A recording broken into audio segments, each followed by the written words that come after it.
परभणी जिल्ह्यातील जवळा या गावी शक्तीपीठसाठी आम्ही आमच्या जमिनी देणार नाही हे सांगण्यासाठी जमलेल्या शेतकरी मायमावल्यांवर आणि शेतकऱ्यांवर महाराष्ट्राच्या पोलिसांच्या माध्यमातून महाराष्ट्र सरकारने मोठी दडपशाही आणि दादागिरी केलेली आहे।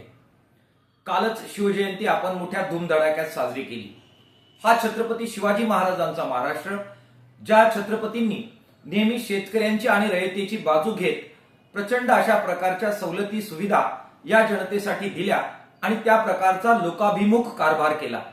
मात्र त्याच महाराष्ट्रामध्ये महाराष्ट्राचं सरकार शेतकऱ्यांवर अशा प्रकारे पोलीस सोडून त्यांना त्यांच्या अंगावर पेट्रोल ओतून घेण्यापर्यंत आंदोलन करायला लावून आणि प्रचंड आक्रोश असताना सुद्धा दादागिरी करून या जमिनी त्यांच्याकडून काढून घेत शक्तीपीठचा अट्टहास नक्की कुणासाठी करतायत हा प्रश्न या पार्श्वभूमीवर उपस्थित होतो आहे।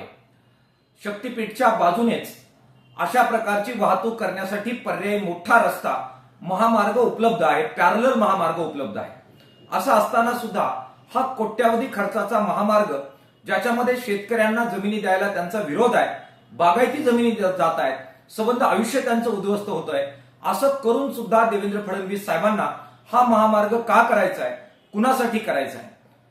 करोडपती असणाऱ्या, कोट्याधीश असणाऱ्या कॉर्पोरेट कंपन्यांना आणि कंपन्या धारकांना महाराष्ट्राची खनिज संपत्ती सुखेनेव गडचिरोली पासून आणि विदर्भापासून सगळ्या महाराष्ट्राला पार करत समुद्रापर्यंत नेता यावी आणि ती परदेशात सुखेनेव व्यापार त्याचा करता यावा, यासाठी ह्या जमिनी घेतल्या जात आहेत का, यासाठी हा अट्टहास सुरू आहे का, असा प्रश्न या पार्श्वभूमीवर उपस्थित होतो आहे।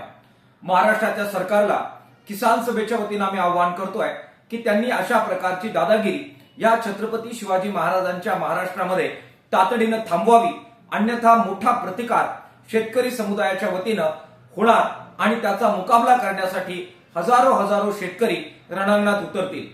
देवेंद्र फडणवीस साहेबांना आम्ही या पार्श्वभूमीवर आवाहन करतोय की आज जी घटना झाली त्या पार्श्वभूमीवर त्यांनी समोर यावं आणि शक्तीपीठ आम्ही रद्द करतो आहोत अशा प्रकारची घोषणा करावी अशी मागणी किसान सभेच्या वतीनं आम्ही त्यांना करतो आहोत।